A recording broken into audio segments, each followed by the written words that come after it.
नूर जहाँ को कश्मीर से बहुत लगाव था और गुलाब के फूलों से भी। 1611 में जब निकाह हुआ मुग़ल बादशाह जहांगीर के साथ, उन्हीं दिनों उसने गुलाबों से इत्र की भी खोज की। खासकर उसको लाल रंग के गुलाब बहुत प्यारे थे और इत्र की खोज का श्रेय अक्सर उसी को दिया जाता है। उत्तर प्रदेश में कन्नौज, गाजीपुर में खासकर गुलाबों की खेती की जाती है। दमश रोज़, रोज़ा डेमेसिना, बहुत ही सुगंधित गुलाब जिनसे गुलाब जल बनाया जाता है, गुलाब इत्र बनाया जाता है और गुलाब का तेल भी निकाला जाता है, जिसको कई किस्म के सौंदर्य प्रसाधन में, कॉस्मेटिक्स में यूज़ किया जाता है। जब हम गुलाब की बात करते हैं तो हमारे जहन में कश्मीर के मुग़ल बाग आ जाते हैं और श्रीनगर में गांदरबल ज़िले में एक जगह है चूंटवली वार। यहाँ पे बहुत ही पुराने समय से एक गुलाब की लता को संरक्षण मिला हुआ है एक सेक्रेड ग्रोव में, और उस चूंटवली वार में वो इतना मोटा लायाना, मोटा उसका तना है, उसको देखकर आदमी दंग रह जाता है कि किस तरह से लोगों ने जंगल के कुंज में, जहाँ पहू और हतब को संरक्षण दिया हुआ है, जहाँ हैमिल्टन स्पिंडल ट्री यूनिमस हैमिल्टोनियनस को भी संरक्षण प्रदान किया, वहीं पे गुलाब के एक विशाल काय लता को भी संरक्षण दिया हुआ है। लद्दाख कोल्ड डेजर्ट है और वहाँ पे मशहूर है सियाचिन ग्लेशियर, हाईएस्ट बैटलफील्ड। लेकिन सियाचिन का नाम जो है गुलाब से ही आता है, सिया से। सिया है जंगली गुलाब। लद्दाख के बियाबान, बैरन, मरुस्थलीय पहाड़ों में उगते हैं जंगली गुलाब, मनमोहक गुलाब, गुलाबी रंग के फूल और प्रिकल से, कांटों से भरी हुई उनकी शाखाएं। बहुत ही कांटे होते हैं, लेकिन उन्हीं कांटों के बीच उगते हैं खूबसूरत सुंदर गुलाब, दूर दूर तक अपनी सुंदरता दर्शाते हुए। तो ऐसे ही गुलाब हमने देखे कश्मीर के जंगलों में या लद्दाख के उस कोल्ड डेजर्ट में, जिसको कहते हैं बेब्स रोज़, रोज़ा बेबियाना। पत्ते पिनेट होते हैं, मतलब पक्षवत होते हैं, सिंपल नहीं होते। लेकिन अफ़गानिस्तान में, ईरान में, सेंट्रल एशिया में एक ऐसा रोज़ है, एक ऐसा गुलाब है जिसको बोलते हैं पर्शियन रोज़, रोज़ा पर्सिका। एक ऐसा गुलाब जिसके पत्ते सिंपल होते हैं। इसको इसीलिए पहले कहा गया रोज़ा सिंप्लिसिफोलिया। और इसके पत्तियां इस तरह से होती हैं जैसे काउडच बर्बेरिस की पत्तियां। तो इसकी वैरायटी बर्बेरी फोलिया भी मानी गई।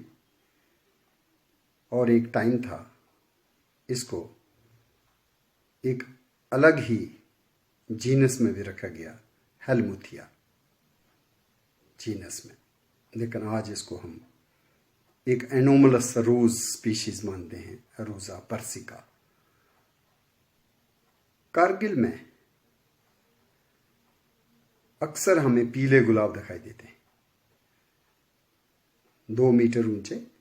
लोगों ने अपने खेतों के फेंस के साथ साथ लगा रखा है। और ये पीले रंग के गुलाब जो हैं वो है रोज़ा फिटिडा। ये भी वहाँ नेचुरलाइज्ड हो चुका है। गुलाबों में एक खास गुलाब जो हमें सेंट्रल चाइना में दिखता है, उसको कहते हैं लेडी बैंक्स रोज या रोजा वैंक्सी। तो मैडम लेडी बैंक्स जो थी वो सर जोसेफ बैंक्स हुए, एक अंग्रेज बॉटनिस्ट जिन्होंने गुलाबों के ऊपर भी काम किया, और ख़ास करके उनके नाम से ही कई प्लांट्स के जनरा भी हैं, जैसे बैंक्सिया जीनस। और उन्हीं की वाइफ के नाम से है इस गुलाब का नाम रोज़ा वैंक्सी, और ये भी पीले फूलों वाला होता है। लेकिन जो रोज़ा पर्सिका गुलाब है वो बिल्कुल पीले फूल नहीं, उसमें पीले चटक पीले फूलों के बीच में लाल सेंटर होता है, तो देखने में फूल बहुत दिलकश लगता है। और ये फूल जो है बहुत कोशिश हुई कल्टीवेशन करने की, लेकिन कल्टीवेट नहीं हो पाया। सर जॉर्ज वाट, उन्होंने भी गुलाबों के ऊपर बहुत काम किया, और नॉर्थ ईस्ट खासकर मणिपुर से उन्होंने एक स्पीशीज डिस्क्राइब की, रोज़ा मैक्रोकार्पा, लेकिन आजकल उसको रोज़ा गाइगेंटिया के अंतर्गत ही रखा जाता है। सबसे बड़े लार्ज साइज के इसमें फूल रहते हैं रोज़ा गाइगेंटिया, और 15-20 मीटर तक इसकी जो लता चली जाती है, और फूल जो हैं 10-12 सेंटीमीटर लार्ज होते हैं। तो ये हमारे नॉर्थ ईस्टर्न इंडिया का गुलाब है। जम्मू के शिवालिक की बात करें, भद्रवाह के पहाड़ियों की बात करें, तो बसंत ऋतु में मदहोश कर देने वाली खुशबू लिए एक जंगली गुलाब है जिसको बोलते हैं हिमालयन मस्क रोज, रोज़ा ब्रूनोनाई। इतनी मैडनिंग फ्रेगरेंस होती है कि शहद की मक्खियाँ इन फूलों के खिलते ही भिन भिनाने लगती हैं, और एक जादुई संगीत सरगम महफिल सज जाती है इन फूलों पर।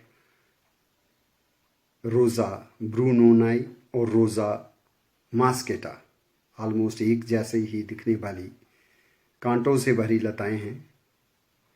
फ़र्क ये माना जाता है कि मई जून के महीने में रोज़ा ब्रूनोनाई के फूल खिलते हैं, रोज़ा मास्केटा के थोड़े पहले खिल जाते हैं, और थोड़ा प्यूबेसेंस का भी फ़र्क है, और प्रिकल्स का। प्रिकल्स जो होती हैं वो थोड़ी स्ट्रेट या थोड़ी सी कर्व्ड रहती हैं रोज़ा मास्केटा में, लेकिन वो हुक्ड होती हैं ब्रूनोनाई में। इसको डोगरी में कहा जाता है करीर, करेर, और इसको संस्कृत में कहा गया कुब्जिक। संस्कृत के कुब्जिक शब्द से ही इसको हिमालय के कुछ जगहों में कहा जाता है कुंज या कुंजक। कस्तूरी गंध पाटल, जंगली गुलाब शहद की मक्खियों के लिए मनपसंद पराग का स्रोत। इतनी कांटे और इतनी इसकी विशाल लताएं होती हैं, दूसरे पेड़ों पर चढ़ जाती हैं। सुकराला बिलावर में खासकर इसके प्रति एक दंत कथा कि जब सीता को रावण ने अपहरण कर लिया तो कहते हैं कि ये करीर रोज़ा ब्रूनो नाई की शाखाओं ने पकड़ने की बहुत कोशिश की, सीता जी को छुड़ाने की बहुत कोशिश की, लेकिन दंत कथा के अनुसार तब इसको कांटे नहीं होते थे और ये छुड़ाने में, सीता को छुड़ाने में असफल रही। और तभी कहते हैं जब राम को ये गाथा इस पौधे ने सुनाई कि मैंने बहुत कोशिश की लेकिन मैं रोक नहीं पाई क्योंकि मेरे कांटे नहीं थे, हथियार मेरे पास नहीं थे, तो लोगों का मानना है कि राम ने तभी एक आशीर्वाद दिया और कहा कि आज के बाद तुझे कांटे हो जाएंगे, तू कांटों से युक्त तेरे जो कांड हैं, कल को कभी भी कोई तेरे साथ उलझेगा तो तुझे निराशा नहीं होगी, तू उसको जाने नहीं देगी। तो अगर कोई उलझ जाता है इंसान इसकी थॉर्नी झोल में, इसके पेड़ पौधों में, तो बहुत मुश्किल हो जाता है निकलना और इंसान लोहो लोहान हो जाता है। तो अक्सर इसको हम गांव की फेंसिंग के रूप में भी इस पौधे को लगा हुआ देख सकते हैं। और चूंकि इसके फूल सफ़ेद रंग के होते हैं, अक्सर इसको बागों बगीचों में, स्कूल कॉलेजेस के परिसर में भी लगाया जाता है। खुशबूदार गुलाब। गुलाबों की जब बात करते हैं तो सबसे पहले जो एस.डी. मुखर्जी नाम की एक वैरायटी डेवलप की थी 1935 में, तो उसका भी हमें उल्लेख करना चाहिए। और साथ ही साथ जब director general Indian council for agriculture research doctor Benjamin Peary Pal और बीपी पाल, जो बेसिकली तो गेहूं के वीट जेनेटिसिस्ट थे, जिन्होंने रस्ट्स के ऊपर काफ़ी काम किया, लेकिन उनको गुलाबों की ब्रीडिंग करने का भी श्रेय जाता है और उन्होंने कई गुलाबों की वैरायटियां दी हुई हैं जिनके बड़े ही दिलकश नाम हैं, जैसे दिलरुबा, जवाहर, प्रियदर्शनी, मूनलाइट, रश्मि, सुगंधा, नर्तकी और आज भी इंडियन काउंसिल एग्रीकल्चर रिसर्च में गुलाब की नई नई कल्टीवार्स पे रिसर्च होती है। और पुराने इतिहास को देखें तो उसमें माना जाता था कि गुजरात में भी 60-70 किस्म की कल्टीवार्स गुलाब की उनकी खेती की जाती थी। जहांगीर ने भी और बाबर ने भी इन गुलाबों के बारे में लिखा है। कश्मीर में भी गुलाबों की कई प्रजातियां मिलती हैं और उसमें दमश्क रोज़ जो है, रोज़ा डेमेसिना, उसकी खासकर खेती की जाती है। गुलाब जल के लिए, इतर के लिए, खासकर Indian institute of integrative medicine के पुलवामा के फार्म में इसकी खेती की जाती है। गुलाब के फूलों का सौंदर्य और महक दोनों मन को बहुत भाती हैं और ख़ास करके शादी समारोह में दुल्हन के सजने संवरने में गुलाब का बहुत महत्व होता है। बड़े बड़े पंडाल्स और वेलकम गेट्स, उनको गुलाबों से सजाया जाता है। इसमें कुछ क्लाइंबिंग रोजेज़ हैं, कुछ टी रोजेज़ हैं, फ्लोरीवंडाज हैं, पालियंथाज हैं। यहाँ के टी रोजेज़ के बड़े बड़े गुलाब होते हैं, वहीं पे फ्लोरीवंडाज और पालियंथाज ग्रुप के जो गुलाब होते हैं ये गुच्छों में होते हैं। तो ये गुच्छे में कई गुलाब होते हैं। गुलाब की पंखुड़ियों को ले करके इनका पाउडर बना करके कई किस्म की त्वचा के रोगों में इसको इस्तेमाल किया जाता है। गुलकंद से रेस्पिरेटरी डिजीज़ की भी ट्रीटमेंट की जाती है। कई श्वास संबंधी रोगों पे शामिल होते हैं। गुलाब की पंखुड़ियों से गुलाब पंखुड़ियों के लड्डू भी बनाए जाते हैं। ऐसा ही एक प्रोग्राम जब फॉरेस्ट फूड फेस्टिवल 4 अक्टूबर 2015 को Indian institute of hotel management Srinagar में हुआ, तो वहाँ पे गुलाब की पंखुड़ियों के लड्डू बनाए गए।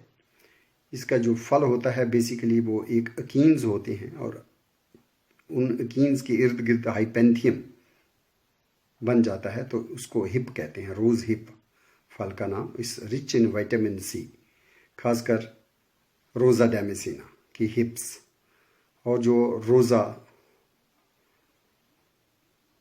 बेबियाना लद्दाख में मिलता है उसको भी वहाँ के लद्दाखी लोग, आमची लोग सिया के फलों को पेट की कई बीमारियों में इस्तेमाल करते हैं, डाइसेंट्री के लिए। रोज़ हिप टी काफ़ी मशहूर मानी जाती है। विटामिन ए भी होता है, विटामिन बी भी होता है, लेकिन सबसे ज़्यादा मात्रा विटामिन सी की होती है। इसके अलावा कैरोटीनॉइड्स होते हैं, एंटीऑक्सीडेंट्स होते हैं जो भूख बढ़ाने में बहुत मदद करते हैं। एंटी एजिंग इम्पैक्ट भी उनका रहता है। कई किस्म के इसके हाइब्रिड्स हैं। चंडीगढ़ में भी हम रोज़ गार्डन में कई किस्म के कलर्स में गुलाब जो हैं देखते हैं। हाल ही में कुछ सालों से हमें काले गुलाब भी मिल रहे हैं, जो एक किस्म के काले जामुनी रंग के ही नज़र आते हैं। ब्लैक रोज़ खासकर तुर्की में, सीरिया, ईरान के इलाके में, मिडल ईस्ट में उनको देखा जाता है, ग्रो किया जाता है। हरे गुलाब, सब्ज रंग के गुलाब भी आजकल ब्रीडिंग के फलस्वरूप मिलने लगे हैं कहीं कहीं। और कई किस्म के गुलाबों में सफ़ेद रंग, पीला रंग, नीला रंग, ब्लू रंग के गुलाब भी हैं। गुलाबी रंग, गहरा लाल रंग और कई शेड्स और मल्टी कलर्ड पेटल्स। और पेटल्स की काउंटिंग बहुत होती है, 30-40 पेटल्स या 60 पेटल्स या 100 पेटल्स तक भी गिनी गई हैं। तो इसलिए संस्कृत में इसके लिए एक और नाम दिया गया, शतपत्री, 100 पंखुड़ियों वाला फूल, शतपत्री पुष्प या गुल आब, क्योंकि गुल इसका जो है एक रोज़ वाटर बनाने के लिए इस्तेमाल हुआ, गुलाब। और अलग अलग जगह में गुलाबों के अलग अलग नाम भी हैं। तमिल में अलग नाम है तो बांग्ला में अलग नाम, जैसे गोलाप कहते हैं बांग्ला भाषा में। और इसी तरह से तमिल भाषा में इसको कहा जाता है इराशा। गुलाब को लेकर के साहित्य में भी काफ़ी कवियों ने इसके सौंदर्य को लेकर के कविताएं बुनी हैं। इवन लॉर्ड टेनिसन की कविताओं में गुलाब का जिक्र आता है। A midnight summer's dream, William Shakespeare की कृति में भी हमें गुलाबों के बारे में मेंशन दिखता है। गुलाब की कई वाटिकाएं शहर नगर के परिसर में लगाई जाती हैं। गुलाब के फूलों को अक्सर बुके में शामिल करके कई सम्मान समारोहों में, शादी विवाह में, मंदिरों में इसको हम देख सकते हैं। काफ़ी खूबसूरत फूल, दिलकश फूल, महक बिखेरने वाला फूल। लेकिन अगर कहीं पे जम्मू कश्मीर के किसी सेक्रेड ग्रोव में सबसे मोटी लता वाला कोई गुलाब संरक्षित है तो वो है चूंट वलीवार, गांदरबल, कश्मीर में। और रोज़ा मास्केटा ब्रूनोनाई हमें जम्मू के शिवालिक में पहाड़ियों में भी मिलता है और डाची गांव के राष्ट्रीय उद्यान में भी। गुलाब पीले कारगिल में मिलते हैं तो गुलाबी लद्दाख के हर जगह में, द्रास में भी मिलते हैं, कारगिल में भी मिलते हैं और लेक चांगथांग इलाके में मिलते हैं। रोज़ा बेबियाना सिया, वहाँ के लोकल लोग कई किस्म का उपयोग रोज़ा बेबियाना से करते देखे गए हैं। इन गुलाबों की खूबसूरती और दिलकश रंग रूप के चलते हर घर में हमें ये गुलाब लगाने चाहिए। चाचा नेहरू, जवाहरलाल नेहरू को अक्सर गुलाब बहुत प्यारे थे और यूके का भी ये राष्ट्रीय फूल है। कोई भी बाग बगीचा इस फूल के बिना अधूरा है। हमें ज़्यादा से ज़्यादा गुलाब अपने आंगन प्रांगण में लगाने चाहिए। सौंदर्य बोध के लिए, मधुमक्खियों के लिए, अपने इतिहास को बार बार बच्चों को बताने के लिए और इन गुलाबों की खास वैरायटीज़ जो भारत की भूमि में ही निकाली गई हैं, IARI Indian agriculture research institute द्वारा ऐसी कल्टीवार्स को, वैरायटीज़ को खासकर जगह देनी चाहिए हमें अपने बाग बगीचों में।